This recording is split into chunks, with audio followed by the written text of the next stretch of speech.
ایک دفعہ کوئی بادشاہ اپنے وزیر کے ساتھ سفر کر رہا تھا۔ وہ وزیر ہمیشہ اپنے بادشاہ کو بہت اچھے مشورے دیتا تھا اور ہر بات پر کہتا کہ اللہ جو کرتا ہے بہتر کرتا ہے۔ بادشاہ کو کبھی کبھی یہ بات ناگوار بھی گزرتی مگر سن لیتا۔ دوران سفر جنگل سے گزرتے ہوئے اچانک چند جنگلی جانوروں نے ان پر حملہ کر دیا۔ سارے محافظ مارے گئے۔ بادشاہ شدید زخمی ہو گیا مگر وزیر سلامت رہا اور اسے ذرا بھی خراش نہ آئی۔ بادشاہ بہت پریشان تھا مگر وزیر نے پھر وہی بات کی کہ اللہ کے ہر کام میں مصلحت چھپی ہے، جو وہ کرتا ہے بہتر ہی کرتا ہے۔ اس وقت بادشاہ کو یہ بات سن کر بہت غصہ آ گیا۔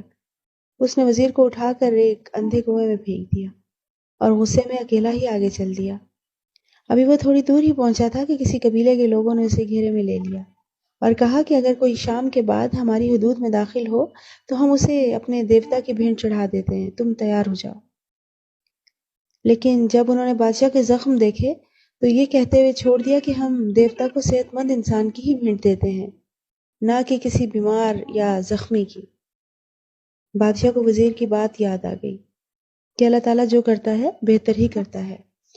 چنانچہ وہ واپس پہنچا اور اس نے اس کو کنویں سے باہر نکالا اور سارا واقعہ بیان کیا۔ وزیر نے ساری بات سن کر کہا، بادشاہ سلامت، آپ کا مجھے یہاں پھینک جانا بھی تو اللہ کی حکمت سے خالی نہ تھا، ورنہ مجھے تو کوئی زخم نہیں لگا تھا۔ اگر میں آپ کے ساتھ جاتا تو یقیناً وہ لوگ مجھے اپنے دیوتا کی بھیٹ چڑھا دیتے۔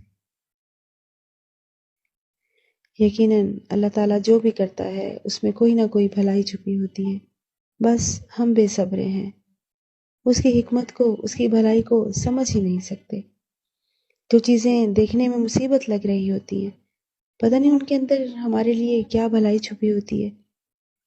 اس لیے ہمیں چاہیے کہ اللہ کی ذات پر بھروسہ رکھیں اور ہر حال میں اس کا شکر ادا کریں۔